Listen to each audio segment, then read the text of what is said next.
Hello guys, तो weekly current affairs वाले video में जनवरी मंथ के तीसरे वाले हफ्ते का ये हमारा दूसरा वाला पार्ट है। तो चलिए बिना टाइम वेस्ट करे इसे स्टार्ट करते हैं। तो हमारा पहला प्रश्न है कि अभी हाल ही में सीआरपीएफ के जवानों के लिए डीआरडीओ ने किस नाम से एक बाइक एम्बुलेंस को डेवलप किया है, विकसित किया है? तो आंसर होगा रक्षिता।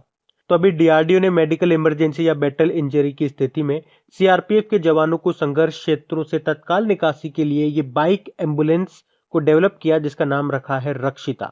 देखो, सीआरपीएफ यानी कि सेंट्रल रिजर्व पुलिस फोर्स, जिसके डायरेक्टर जनरल हैं एपी माहेश्वरी। डीआरडीओ की बात करेंगे तो डीआरडीओ मतलब defence research and development organisation. स्थापना 1958 में हुई, नई दिल्ली में हेडक्वार्टर है और इसके अध्यक्ष हैं जी सतीश रेड्डी, जिनका कार्यकाल 2 सालों के लिए बढ़ा दिया गया। और डीआरडीओ दिवस कब मनाते हैं? तो 1 जनवरी को। बढ़ते हैं आगे। फिर अगला प्रश्न है कि 2021 के लिए किसे संयुक्त राष्ट्र मानवाधिकार परिषद का अध्यक्ष चुना गया है? तो आंसर होगा नजहत शमीम खान को। तो अभी जिनेवा स्थित संयुक्त राष्ट्र कार्यालय में जो फिजी के स्थायी प्रतिनिधि है ना, नजहत शमीम खान, तो अभी उन्हीं को संयुक्त राष्ट्र मानवाधिकार परिषद ने 2021 के लिए अपना अध्यक्ष चुना है। तो इनका नाम याद रखना। बाकी ये जो टीएस तिरुमूर्ति हैं, ये कौन है? यूनाइटेड नेशन में भारत के स्थायी प्रतिनिधि हैं ये। मोहम्मद रफीक, पहले ये उड़ीसा हाईकोर्ट के चीफ जस्टिस थे, अब ये मध्य प्रदेश हाईकोर्ट के चीफ जस्टिस हैं। तो उड़ीसा हाईकोर्ट के नए चीफ जस्टिस कौन है? एस मुरलीधर हैं। तो ये नजहत शमीम खान ये फिजी के हैं, फिजी जिसकी कैपिटल सुवा है।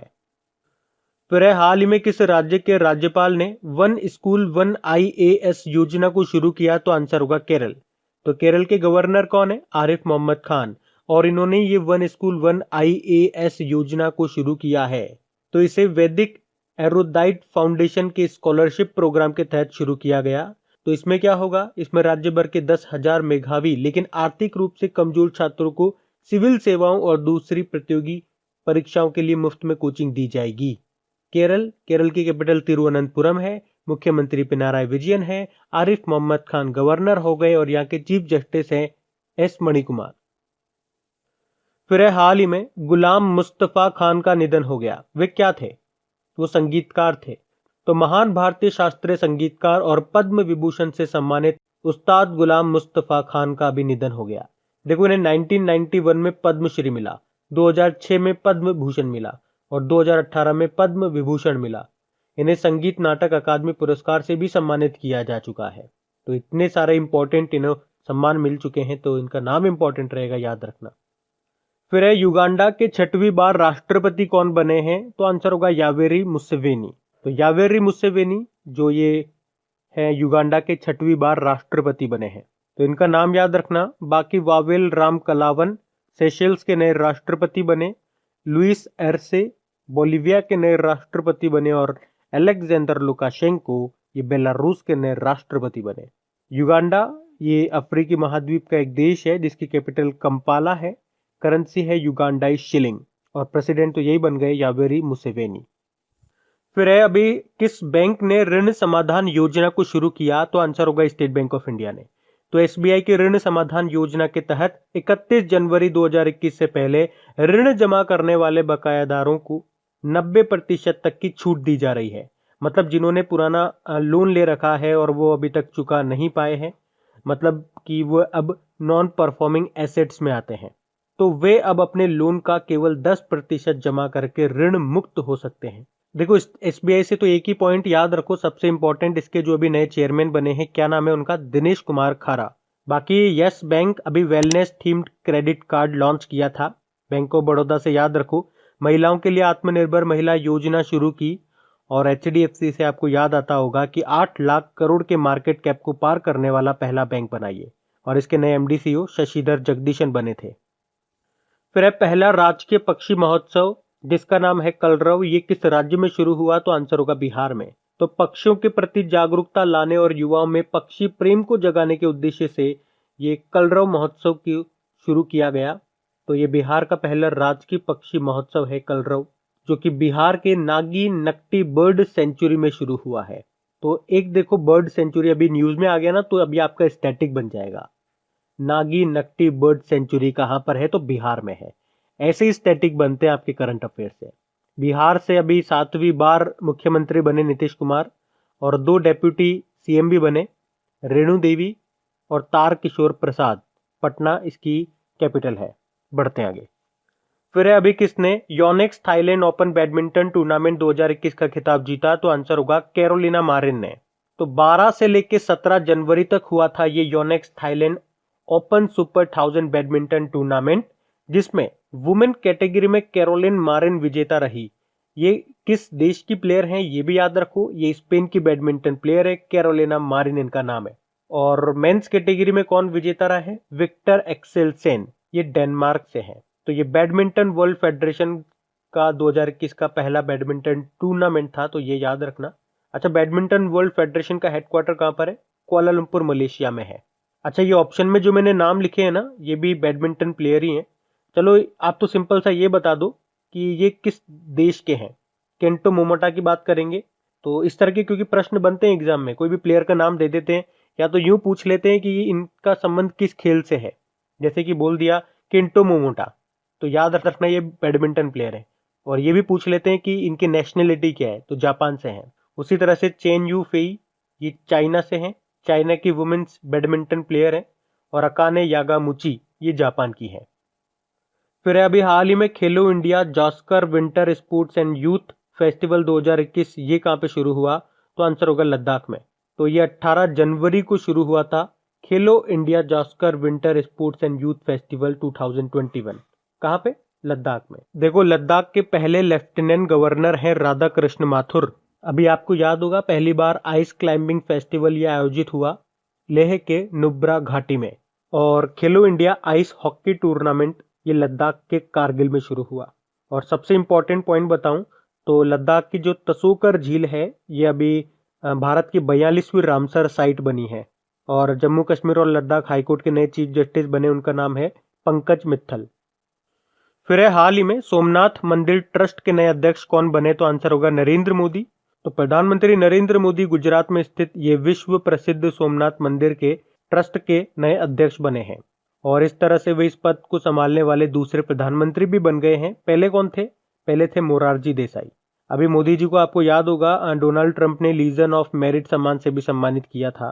बाकी जय शाह, वैसे तो अमित शाह के बेटे हैं, ये बीसीसीआई के सचिव हैं। और अभी आईसीसी की बोर्ड बैठकों के लिए बीसीसीआई का आधिकारिक प्रतिनिधि इनको चुना गया। उदय शंकर तो फिक्की के नए अध्यक्ष बने और सुनीत शर्मा रेलवे बोर्ड के नए चेयरमैन और सीईओ बने। अच्छा, मंदिरों की बात है ना, देखो कुछ इंपॉर्टेंट मंदिर मैं आपको बताता हूँ जो अक्सर एग्जाम में रिपीट होते हैं। जैसे कि याद रखो मीनाक्षी मंदिर, ये आपको मिलेगा तमिलनाडु में। सबरीमाला मंदिर कई बार एग्जाम में पूछा जाता है, केरल में आपको मिलेगा। कोणार्क सूर्य मंदिर आप याद रखो, पूछा जाता है एग्जाम में, ये आपको मिलेगा उड़ीसा में। उसी तरह से अक्षरधाम मंदिर हो गया, नई दिल्ली में है। केदारनाथ मंदिर हो गया, उत्तराखंड में आपको मिलेगा। ब्रह्मदेश्वर मंदिर आपको मिलेगा तमिलनाडु में। और विरूपाक्ष मंदिर मिलेगा आपको कर्नाटक में। तो ये कुछ इंपॉर्टेंट मंदिर मैंने आपको बताया, यहाँ से याद रखना इनको। और गाइज, अगर वीडियो आपको अच्छा लग रहा है तो प्लीज इसे लाइक करते हुए चलना। देखिए आप लोगों ने अभी लाइक किया है या नहीं किया है। नहीं किया है तो अभी इसको लाइक कर दीजिए, लास्ट तक आप लोग भूल जाओगे मैं कह रहा हूँ। और हाँ, इसे शेयर भी जरूर कर देना अपने दोस्तों के साथ में। और अगर आप में से कोई स्टूडेंट इस चैनल को फर्स्ट टाइम देख रहा है तो आप इस चैनल को सब्सक्राइब कर सकते हैं। सब्सक्राइब करने के बाद में पास में बेल आइकन को जरूर प्रेस कीजिएगा ताकि आगे के आपको नोटिफिकेशन मिलते रहें, ताकि आपसे कोई भी वीडियो मिस न हो। बेल आइकन को प्रेस करना जरूरी है। चलिए बढ़ते हैं आगे। फिर अभी मुख्यमंत्री महिला उत्कर्ष योजना ये किस राज्य में शुरू हुई? तो आंसर होगा गुजरात में। तो अभी गुजरात सरकार ने मुख्यमंत्री महिला उत्कर्ष योजना को शुरू किया है। तो ये महिलाओं के लिए एक ब्याज मुक्त ऋण योजना है। मतलब कि इस योजना के अंतर्गत गुजरात की महिलाओं को 0% ब्याज दर पर 1 लाख रुपए तक का लोन मिल सकेगा। तो यही है महिला उत्कर्ष योजना, जो कि गुजरात में वुमेन एम्पावरमेंट को बढ़ावा देने के लिए है। देखो, गुजरात की कैपिटल तो गांधीनगर है, जो कि निर्वाचन क्षेत्र है हमारे गृह मंत्री अमित शाह का। मुख्यमंत्री विजय रूपानी है और आचार्य देवव्रत यहाँ के गवर्नर हैं। और चीफ जस्टिस कौन है? विक्रम नाथ है। फिर है भारत का पहला श्रम आंदोलन संग्रहालय ये किस राज्य में शुरू किया जाएगा? तो आंसर होगा केरल में। तो विश्व श्रम आंदोलन के इतिहास को दर्शाने वाला देश का पहला श्रम आंदोलन संग्रहालय ये केरल के अल्लापुझा में शुरू किया जाएगा। अच्छा, श्रम आंदोलन से मुझे याद आता है इंटरनेशनल लेबर डे, ये हम कब मनाते हैं? 1 मई को मनाते हैं हर साल। और अंतर्राष्ट्रीय श्रम संगठन का यानी कि इंटरनेशनल लेबर ऑर्गेनाइजेशन का हेडक्वार्टर कहाँ पर है? जेनेवा स्विट्जरलैंड में है। बाकी देखो, आप मुझे बताओ पहले, भारत का पहला पॉलिनेटर पार्क ये कहाँ पे बनाया गया? तो आंसर होगा उत्तराखंड में, और उत्तराखंड में ही भारत का पहला लाइकेन पार्क भी बना है। और भारत का पहला फायर पार्क पूछेंगे तो उड़ीसा आंसर कर देना। और भारत का पहला लिथियम रिफाइनरी ये बनेगा गुजरात में। उसी तरह से आप याद रखो, भारत का पहला hot air balloon wild life safari ये मध्य प्रदेश के बांधवगढ़ टाइगर रिजर्व में लॉन्च किया गया अभी। और भारत का पहला प्रवासी सेल ये गुजरात के सूरत में बनेगा। उसके अलावा भारत का पहला चंदन पार्क ये कहाँ पे? ये कर्नाटक के मैसूर में स्थापित किया गया। जबकि भारत की पहली एयर टैक्सी सर्विस ये चंडीगढ़ से हिसार के बीच में शुरू हुई है हरियाणा में। तो ये पॉइंट भी ध्यान रखना भैया। फिर अभी हाल ही में आरबीएल बैंक के एमडी सीईओ के रूप में किसे पुनः नियुक्त किया गया, रीअपॉइंट? तो आंसर होगा विश्ववीर आहूजा को। तो अभी फिर से 3 सालों के लिए रीअपॉइंट किया गया है विश्ववीर आहूजा को आरबीएल बैंक के एमडी सीईओ के रूप में। आरबीएल बैंक का हेडक्वार्टर मुंबई में आपको मिलेगा और इसकी टैगलाइन होती है अपनों का बैंक। बाकी संगीता श्रीवास्तव ये इलाहाबाद विश्वविद्यालय की पहली महिला कुलपति वाइस चांसलर बनी। और ज्ञानेंद्र निगोंगबाम ये मणिपुर से हैं, हॉकी इंडिया के प्रेसिडेंट बने ये। और सुबोध कुमार जायसवाल ये सीआईएसएफ के डायरेक्टर जनरल बने। फिर है भारत और किस देश के बीच एक वायु अभ्यास जिसका नाम है एक्सरसाइज डेजर्ट नाइट 21 ये आयोजित हुआ? तो आंसर होगा फ्रांस। तो भारतीय वायुसेना और फ्रांस की वायुसेना के बीच हुआ ये एक्सरसाइज जोधपुर वायु सैन्य स्टेशन में, जो कि 20 जनवरी को शुरू हुआ और 24 जनवरी तक चला। तो ये एक द्विपक्षीय वायु अभ्यास है जिसका नाम है एक्स डेजर्ट नाइट 21। वैसे फ्रांस के साथ हम और कौन कौन से एक्सरसाइज करते हैं? तो शक्ति नाम का एक्सरसाइज करते हैं, गरुण नाम का एक्सरसाइज करते हैं, वरुण नाम का एक्सरसाइज करते हैं हम फ्रांस के साथ। फ्रांस की कैपिटल देखो पेरिस है, और पेरिस से कई तरह के प्रश्न बन सकते हैं। सबसे इंपॉर्टेंट पॉइंट बताऊं आपको तो 2024 के ओलंपिक आपके पेरिस में होंगे, जो कि एक तरह का समर ओलंपिक है। और अभी कुछ नए गेम्स भी उसमें ऐड किए गए। कौन कौन से? स्केटबोर्डिंग, स्पोर्ट क्लाइंबिंग, सर्फिंग और ब्रेक डांस। देखो पेरिस में आपको हेडक्वार्टर मिलेगा यूनेस्को का, फाइनेंशियल एक्शन टास्क फोर्स का और OECD organisation for economic cooperation and development का भी। इसके अभी वैसे नए प्रधानमंत्री बने थे, जीन कॉस्टेक्स उनका नाम है, प्रेसिडेंट इमैनुअल मैक्रोन है, करेंसी यूरो है। फिर है अभी कौन सा देश ओपन स्काई संधि से बाहर हो गया है? तो आंसर होगा रशिया। तो यूएसए के बाद रशिया दूसरा देश बन गया ओपन स्काईज ट्रीटी से बाहर आने वाला। ओपन स्काईज ट्रीटी के बारे में मैंने आपको बताया था, जो भी इसके मेंबर कंट्रीज होते हैं वो एक दूसरे के देश पर हवाई निगरानी रख सकते हैं कि कहीं पे कोई परमाणु गतिविधियां तो नहीं चल रही है। अच्छा, क्या भारत इसका मेंबर है? तो आंसर होगा नहीं, भारत नहीं है। देखो रशिया की कैपिटल मॉस्को है, और मॉस्को से आपको बताऊं एक पॉइंट, अभी टॉमटॉम ट्रैफिक इंडेक्स 2021 जो आया था उसमें दुनिया में सबसे भीड़ भाड़ वाला शहर बताया गया मॉस्को को, सेकंड नंबर पे मुंबई को। करेंसी देखो रशिया के रूबल है, प्रेसिडेंट व्लादिमीर पुतिन है और प्रधानमंत्री है मिखाइल मिशुस्टिन। रशिया की संसद को कहते हैं ड्यूमा। फिर हाल ही में जारी इंटरनेशनल माइग्रेशन 2021 रिपोर्ट के अनुसार दुनिया में किस देश के प्रवासियों की संख्या सबसे ज्यादा है? तो आंसर होगा भारत। तो अभी हाल ही में जारी ग्लोबल माइग्रेशन रिपोर्ट 2021 में बताया गया कि दूसरे देशों में सबसे ज्यादा प्रवासियों की संख्या के मामले में भारत नंबर 1 पर है। और अगर बात करें कि बतौर प्रवासी भारत के सबसे ज्यादा लोग किस देश में रहते हैं, तो यूनाइटेड अरब अमीरात में, दूसरे नंबर पे यूएसए और तीसरे नंबर पे सऊदी अरब में। तो 2020 में प्रवासियों के मामले में भारत तो नंबर 1 पे रहा, और सेकंड नंबर पे मैक्सिको और फिर रशिया है। अच्छा देखो, प्रवासियों माइग्रेशन से आपको याद आता है कि भारतीय प्रवासी दिवस मनाया था अभी हमने, कब? 9 जनवरी को। और अंतरराष्ट्रीय प्रवासी दिवस कब मनाते हैं फिर? 18 दिसंबर को। देश का पहला पराक्रम दिवस ये कब मनाया जाएगा अब? तो आंसर होगा 23 जनवरी को। अब से हर साल 23 जनवरी को ये पराक्रम दिवस मनाया जाएगा, और इस बार पहली बार मनाया गया, तो ये प्रश्न इंपॉर्टेंट हो जाएगा भैया। और 23 जनवरी को क्यों मना रहे हैं हम? तो नेताजी सुभाष चंद्र बोस जी की जयंती होती है इस दिन। इस बार हमने 125वीं उनकी जयंती मनाई 23 जनवरी को, और उसी दिन हमने डिसाइड किया ये पराक्रम दिवस के रूप में मनाने का उनकी जयंती को। सुभाष चंद्र बोस, इन्होंने ही जय हिंद का नारा दिया था, आपको याद होगा। उसके अलावा आपको बताऊं, स्वराज नाम से एक अखबार भी इन्होंने शुरू किया था, और उन्होंने एक बुक भी लिखी थी, काफ़ी फेमस थी, द इंडियन स्ट्रगल नाम की बुक, ये भी आप याद रख सकते हैं। और द्वितीय विश्व युद्ध यानी कि सेकेंड वर्ल्ड वॉर के समय अंग्रेजों के खिलाफ लड़ने के लिए उन्होंने जापान के सहयोग से आज़ाद हिंद फौज का गठन भी किया था। तो इस प्रश्न से सिंपल सा आप याद रखो, अब से हम 23 जनवरी को मनाएंगे क्या, पराक्रम दिवस। फिर है अभी हाल ही में आयुष मंत्रालय का अतिरिक्त प्रभार किसे सौंपा गया, तो आंसर होगा किरण रिजिजू को। किरण रिजिजू वैसे तो हमारे खेल और युवा मामलों के मंत्री हैं और इन्हीं को अभी आयुष मंत्रालय का अतिरिक्त प्रभार एडिशनल चार्जेस सौंपा गया है।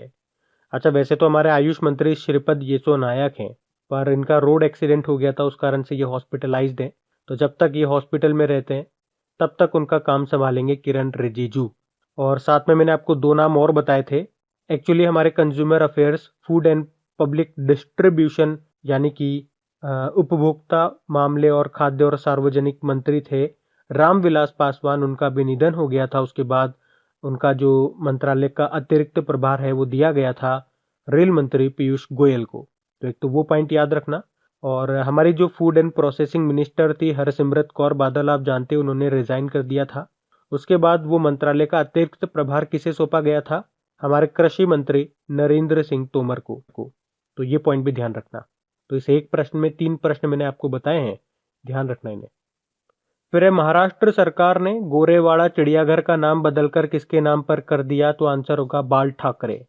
तो अभी महाराष्ट्र सरकार ने नागपुर में जो गोरेवाड़ा अंतर्राष्ट्रीय चिड़ियाघर है उसका नाम बदलकर बाला साहब ठाकरे गोरेवाड़ा अंतर्राष्ट्रीय प्राणी उद्यान कर दिया है। अच्छा, चिड़ियाघर से आप एक और पॉइंट याद रखो, अभी जो हैदराबाद में जो नेहरू जूलॉजिकल पार्क है ना, उसे ISO सर्टिफिकेट मिला था और ISO सर्टिफिकेट पाने वाला ये पहला चिड़ियाघर भी बन गया है, तो वो भी याद रखो। और ये भी फिर है हाल ही में किस देश के प्रधानमंत्री मार्क रूट समेत पूरे मंत्रिमंडल ने इस्तीफा दे दिया, तो आंसर होगा नीदरलैंड। तो नीदरलैंड के प्रधानमंत्री थे ये मार्क रूट और अभी उन्होंने और उनके पूरे मंत्रिमंडल ने चाइल्ड केयर सब्सिडी घोटाले को लेकर इस्तीफा दे दिया। नीदरलैंड की कैपिटल क्या है, एम्स्टर्डम है। फिर है मनोहर पारिकर ऑफ द रिकॉर्ड नाम की बुक को किसने लिखा, तो आंसर होगा वामन सुभा प्रभु ने। तो अभी गोवा के जो मुख्यमंत्री हैं प्रमोद सावंत, उन्होंने गोवा के पूर्व मुख्यमंत्री मनोहर पारिकर के ऊपर एक बुक को रिलीज किया है जिसका नाम है मनोहर पारिकर ऑफ द रिकॉर्ड्स, और इसे लिखा किसने है, वरिष्ठ पत्रकार वामन सुभा प्रभु ने। तो ये याद रखना। और देखो मैं आपको बताऊं, कुछ समय पहले मनोहर पारिकर के ऊपर एक और बुक लिखी गई थी जिसका नाम था an extraordinary life a biography of Manohar Parrikar, और उसको लिखा था सदगुरु पाटिल ने, तो वो भी आप याद रखें। बाकी Vinay Kumar Singh bleeding India four aggressors through cuts नाम की बुक लिखी। Wajahat Habibullah my years with Rajiv triumph and tragedy नाम की बुक लिखी। और R Giridharan right under our nose नाम की बुक लिखी। फिर अभी हाल ही में रिपब्लिक डे परेड में शामिल होने वाली पहली महिला फाइटर पायलट कौन है, तो आंसर होगा भावना कांत। तो अभी फ्लाइट लेफ्टिनेंट भावना कांत ये रिपब्लिक डे परेड में हिस्सा लेने वाली पहली महिला फाइटर पायलट बनी। इसके अलावा आपको बता दूं कि वो 2021 के गणतंत्र दिवस परेड में भारतीय वायुसेना की झांकी का हिस्सा भी है। और ये है कहाँ से भावना कांत, बिहार के दरभंगा से हैं ये। और वैसे ये वर्तमान में राजस्थान में तैनात हैं और MiG-21 बाइसन लड़ाकू विमान उड़ाती हैं। आपको बता दूं कि 2016 में भारतीय वायुसेना में शामिल होने वाली महिला लड़ाकू पायलटों में से एक हैं ये भावना कांत। उन्हें 2016 में मोहना सिंह और अवनी चतुर्वेदी के साथ भारतीय वायुसेना में शामिल किया गया था और तब से लेकर अब तक टोटल 10 महिलाओं को इंडियन एयरफोर्स में लड़ाकू पायलट के रूप में शामिल किया जा चुका है। आपको बता दूं इसके अलावा ये जो भावना कांत है इनको नारी शक्ति पुरस्कार से भी सम्मानित किया गया था 2020 में। बाकी ये जो सब लेफ्टिनेंट शिवांगी सिंह है भारतीय नौसेना में पहली महिला पायलट बनी है, इनका नाम भी ध्यान रख सकते हो आप। फिर है अभी नीति आयोग के द्वारा जारी नवाचार सूचकांक इनोवेशन इंडेक्स में टॉप पे रहा कौन, कर्नाटक। तो अभी नीति आयोग ने इनोवेशन इंडेक्स 2020 को जारी किया जिसमें देखो अलग अलग कैटेगरी है, जैसे कि मेजर स्टेट्स की कैटेगरी में कर्नाटक टॉप पे है और उत्तर पूर्व और पहाड़ी राज्यों की श्रेणी में हिमाचल प्रदेश टॉप पे है। तो यूनियन टेरिटरीज की कैटेगरी में दिल्ली टॉप पे है। फिर अभी हाल ही में राष्ट्रीय सड़क सुरक्षा पुरस्कार 2021 से किसे सम्मानित किया गया, तो आंसर होगा वीरेंद्र सिंह राठौड़ को। तो राजस्थान के भीलवाड़ा के जिला परिवहन अधिकारी हैं ये वीरेंद्र सिंह राठौड़, जिनको नेशनल रोड सेफ्टी अवार्ड 2021 से सम्मानित किया गया है। और इसी के साथ आपको बता दूं कि सड़क सुरक्षा कानून विषय पर पीएचडी करने वाले ये पहले व्यक्ति भी हैं। उसके अलावा अभी इसी से रिलेट करके आप याद रख सकते हो, हमारे जो रक्षा मंत्री हैं राजनाथ सिंह और जो परिवहन मंत्री हैं नितिन गडकरी, उन्होंने 18 जनवरी 2021 से 17 फरवरी 2021 तक राष्ट्रीय सड़क सुरक्षा माह का भी उद्घाटन किया था। बाकी रोहिणी गोडबोले, फ्रांस का प्रतिष्ठित सम्मान ऑर्डर नेशनल ड्यू मेरिट से इनको सम्मानित किया गया। K Palani war time gallantry award जीता इन्होंने। Ranjit Singh Disale global teacher peace prize जीतने वाले ये पहले भारतीय बने। फिर उत्तर प्रदेश के किस शहर में पहली बार स्ट्रॉबेरी महोत्सव का आयोजन किया जा रहा है, तो आंसर होगा झांसी में। तो उत्तर प्रदेश के जो मुख्यमंत्री हैं योगी आदित्यनाथ, उन्होंने स्ट्रॉबेरी महोत्सव का उद्घाटन किया अभी। तो महीने भर तक चलने वाला ये महोत्सव झांसी में आयोजित किया जा रहा है।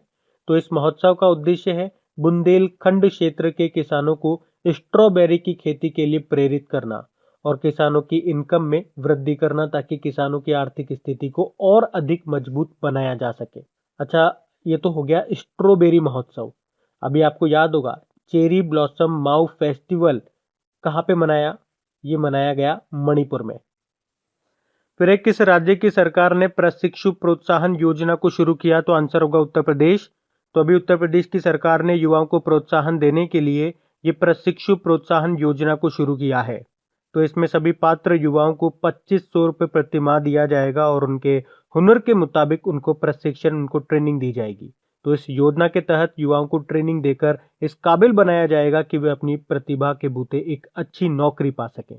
देखो, उत्तर प्रदेश की कैपिटल लखनऊ है। लखनऊ किस नदी के किनारे स्थित है, तो गोमती नदी आप जानते हो।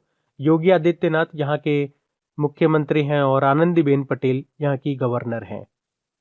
फिर भारतीय रेलवे ने हावड़ा कालका मेल ट्रेन का नाम बदलकर क्या किया, तो आंसर होगा नेताजी एक्सप्रेस। अभी आपको याद है हर साल 23 जनवरी को नेताजी सुभाष चंद्र बोस जी की जयंती मनाते हैं। तो इस बार हमने उनकी 125वीं जयंती मनाई और उसी के उपलक्ष्य में भारतीय रेलवे ने हावड़ा कालका मेल ट्रेन का नाम बदलकर नेताजी एक्सप्रेस करने की घोषणा कर दी है। बाकी हम पढ़ ही चुके हैं, 23 जनवरी को हम पराक्रम दिवस के रूप में भी अब मनाना शुरू कर रहे हैं। देखो, कुछ और नाम मैं आपको बताता हूँ, जैसे कि अभी जो हावेरी रेलवे स्टेशन है कर्नाटक का, उसका नाम भी बदल दिया गया, महादेवप्पा मेलारा रेलवे स्टेशन कर दिया गया। उसी तरह से कर्नाटक का जो हुबली रेलवे स्टेशन है उसका नाम बदलकर श्री सिद्धरुद्रा स्वामी जी के नाम पे रख दिया गया। और उत्तर प्रदेश का जो नौगढ़ रेलवे स्टेशन है उसका नाम बदलकर सिद्धार्थ नगर रेलवे स्टेशन किया गया। अच्छा, रेल मंत्री कौन है हमारे? पीयूष गोयल है। और कई बार पूछ लिया जाता है कि स्वतंत्र भारत के पहले रेल मंत्री का नाम बताओ, तो आंसर होगा जॉन मथाई। और अभी रेलवे बोर्ड के नए चेयरमैन और सीईओ कौन बन गए? सुनीत शर्मा बन गए। इनसे पहले विनोद कुमार यादव थे, वो रिटायर्ड हो गए। और वैसे उनका नाम एक और कारण से न्यूज में था, विनोद कुमार यादव का। उन्हें अभी प्रतिष्ठित इंजीनियर पुरस्कार से सम्मानित किया गया। फिर गुजरात सरकार ने ड्रैगन फ्रूट का नाम बदलकर क्या कर दिया, तो आंसर होगा कमलम। तो अभी गुजरात के जो मुख्यमंत्री हैं विजय रूपानी, उन्होंने कहा कि ये जो ड्रैगन शब्द है सुनने में अच्छा नहीं लगता और लोग इसे चाइना से जोड़ते हैं, तो अब ड्रैगन फ्रूट का नाम बदलकर कमलम कर दिया गया है। और कमलम ही क्यों किया? क्योंकि ये जो फल है देखने में कमल के फूल जैसा दिखता है, इसलिए कमलम। अच्छा, कमल का जो फूल है ये भारत का राष्ट्रीय फूल है, जिसका साइंटिफिक नेम क्या है? Nelumbo nucifera. क्या है? Nelumbo nucifera. और फूलों के अध्ययन को हम क्या कहते हैं?